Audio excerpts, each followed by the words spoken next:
Israelis and the world is celebrating the news that the architect of the October 7th massacre is dead. Hamas leader Sinwar plotted the worst mass murder of Jews since the Holocaust. Israeli forces finally caught up with Sinwar in the Gazan city of Rafah. Prime Minister Benjamin Netanyahu says his death could be the beginning of the end of the war in Gaza. Chris Mitchell reports from Jerusalem.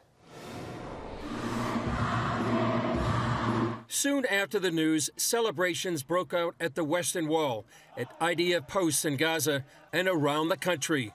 Israeli Prime Minister Benjamin Netanyahu said it's not the end of the war in Gaza, but the beginning of the end. He spoke directly to the people of Gaza. I have a simple message. This war can end tomorrow. It can end if Hamas lays down its arms and returns our hostages. And Israel will guarantee the safety of all those who return our hostages. But to those who would harm our hostages, I have another message. Israel will hunt you down and bring you to justice.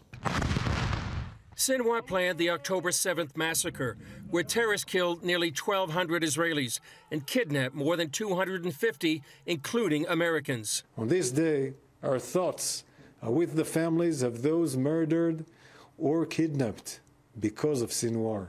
IDF spokesman Rear Admiral Daniel Hagari said the young soldiers who killed the terror leader didn't even realize it was Sinwar they were chasing.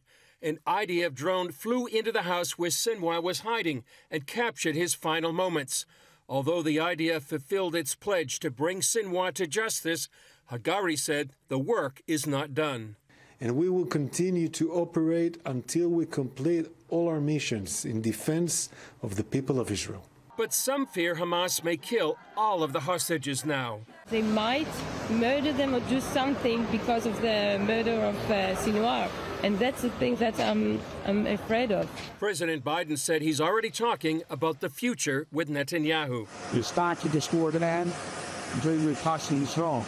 The U.S. State Department saw Sinwar as the major blockade to ending the war in Gaza. He didn't just launch this conflict, but for the past year has refused the efforts of the United States and our partners to end it. While some Gazans are sad about Sinwar's death, others see it as a chance to end the war that so devastated their lives. Netanyahu says this is indeed the time to end the war, not just with the Iranian proxy Hamas, but with Iran's entire axis of evil. All those who seek a future of prosperity and peace in the Middle East should unite to build a better future. Together, we can push back the forces of darkness and create a future of light and hope for all of us. And may that come to pass. Here's what the Bible says when the wicked perish, and it's from Proverbs chapter 11, verse 10. When it goes well with the righteous, the city rejoices, and when the wicked perish, there is jubilation. So there's plenty of reason for jubilation in the streets of Jerusalem today because of this death, the architect of October 7th. And let's also look at the history here and how he repaid evil. He plotted evil against Israel, the very people that saved his life. Here he is. He's in jail. He murdered 4 Palestinians, not Jews, but Arab Palestinians. And the reason he murdered them is they made deals with Israelis. They were in business with Israelis, and he thought that that should be sufficient reason for their execution, so he murdered them. They put him in jail for those murders, and there he got brain cancer. And Israel provided him the medical care that he needed in order to live. That is kindness. And what does he do? He repays that kindness with this horrific evil. So is there reason for jubilation? Is there reason for celebration? The answer is yes. But at the same time, let's keep in mind the hostages are still there. And there are American citizens still there as hostages. Let us continue the effort until everyone can come home, everyone can be free. Unfortunately, we've already heard from members of Hamas that you can kill all our leadership and we're not going to change. We're not going to surrender. We're not going to come to peace with Israel. We're not going to release the hostages. So unfortunately, this war is going to go forward. Well, Chris Mitchell is with us now live from Jerusalem. So, Chris, tell us more about the reaction there to Sinwar's death. Well, Gordon, here's one reaction, and this is the headlines of what's called Israel Hayom, and it quotes Psalm 18:37. I pursued my enemies and I overtook them. And Israeli Defense Minister Yoav Gallant, he quoted from Leviticus chapter 26, which says, and you shall chase your enemies and they shall fall before you by the sword. And some of the backstory, Gordon, they were eliminated. Sinwar was eliminated by reservists and really a simple group of soldiers. They were left behind in Rafah to, quote, clean up the area. And also some point out here in Israel that the news came out on the first day of the celebration of the Feast of Tabernacles, a feast celebrating God's goodness, protection, and provision to the Israelites as they wandered in the wilderness and brought them to the promised land. And for many here feel like after more than a year, they can celebrate a greater measure of being delivered for their enemies. And for Israelis, Gordon, it's really the equivalent or even more of the U.S. taking out Osama bin Laden.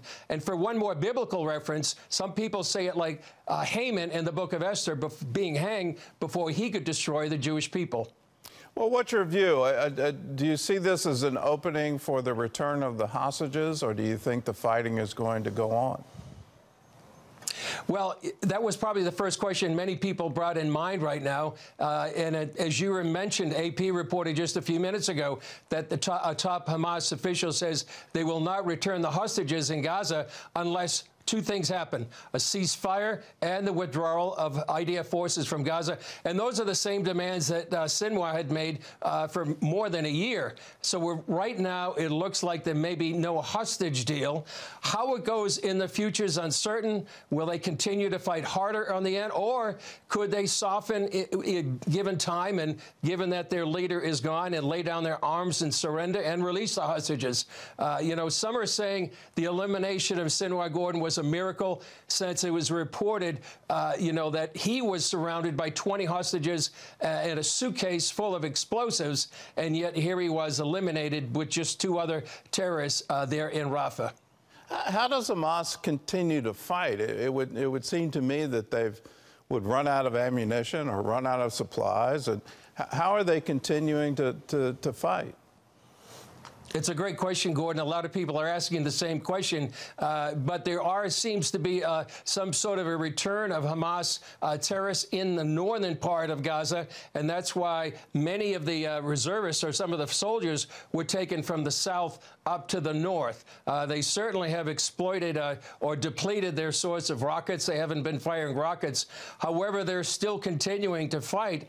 But you would think, Gordon, after the death of Sinwar and after that news goes through Gaza, that there may be some indication that maybe they would soften their demands and give up the fight. You would expect as well, Gordon, some of the population of Gaza, after suffering so long, after a year, would finally maybe try to maybe either turn over the Hamas terrorists or somehow try to end their suffering after more than a year. Well, I hope that they do that. I think that's what's necessary, that the people of Gaza actually turn against this group and say, enough of you. But let's talk about the day after. Assuming that there is finally a day where Hamas doesn't exist anymore, which, that seems unfortunately unlikely. But what's the day after in Gaza? What's that going to look like? Well, almost when the war began, that was one of the main questions as well. I would expect Israel right now will not want to stop the war until its goals are completed. The war goals they set out right at the beginning: defeat Hamas, Hamas no longer be able to govern Gaza, and free the hostages. And those goals haven't changed. For the day after, for months, Netanyahu has insisted that Israel would maintain security control over the Gaza Strip. And then there's other proposals. Could it be rebuilding by some of the Gulf nations? Some have advocated that the Palestinian Authority would be involved. but that's a non-starter for Israel. One thing that's going to have a profound impact on the day after, Gordon, is the U.S. election.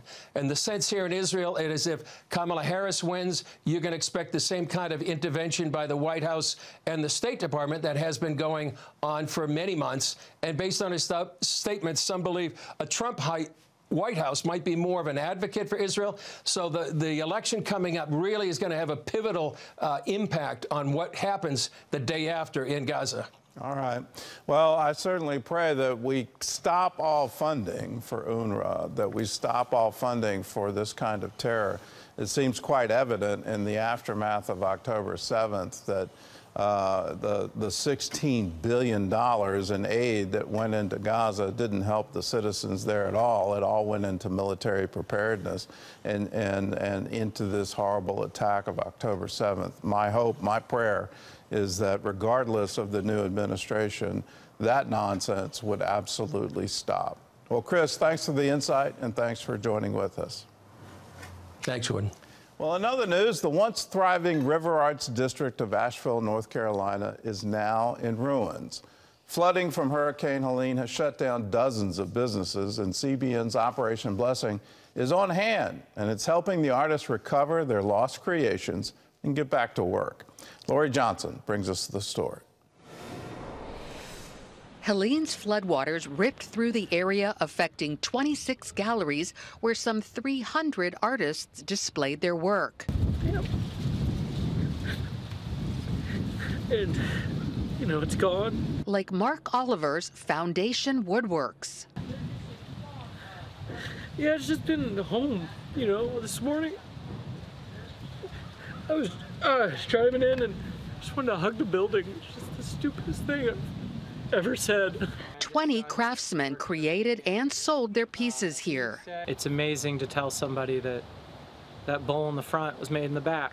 The box in the front was made in the back. You want to meet the maker? They're here. Now those artisans are out of work. Operation Blessing is helping those woodworkers get back on the job by setting up a temporary space where they can make and sell their goods while their permanent studio and gallery are rebuilt. It really will give us a chance to help and for them to earn an income, help those families get back to some sense of normalcy. And so that's really what we're aiming to do. The 8,000 square foot workspace is large enough for all 20 workers to soon resume their profession. We're going to potentially help them get set up online so they can be doing some e-commerce to get those pieces that they're creating out to the world by for sale that way. Meanwhile, Operation Blessing workers continue to search through the rubble up and down the district for items that can be salvaged. They also carefully clean pieces they find, like delicate jewelry, hand-carved tables, and paintings caked with mud. No one was prepared for flooding like this. Stuart Huff's Sunnyside Trading Company was full of objects he bought from other countries. And there were probably 40 sets of antique doors in here, mostly teak wood that I find in India. Now his massive collection appears ruined. You know, it's fairly traumatic looking at all of this. Relief teams are here to help Stuart find any redeemable items while also offering a listening ear. And the rescue efforts that have been going on here are phenomenal. And I mean, it's very heartwarming how much people care, all the love and blessings that have been offered to us. Workers and volunteers consider it a labor of love, all in the name of Jesus. The life and the energy that was there in the River Arts District will be back, and Operation Blessing is going to play a big role in that. Lori Johnson, CBN News. Well, it's going to be a very long recovery effort, and we need to do our part to help people in need. If you want to contribute, it's real simple. Pick up the phone and call us and say, I want to give to the Operation Blessing Disaster Relief Fund. You can write to us at CBN Center, Virginia Beach, Virginia. Just put Disaster Relief Fund in the memo line of a check. You can go to the phone, call 1-800-700-7000, say, I want to give. You can also go to CBN.com. There's a place on the giving page where you can designate your gift. You can text OBDR to 71777. Either way, do it now. Be a part of helping those in need. 1-800-700-7000.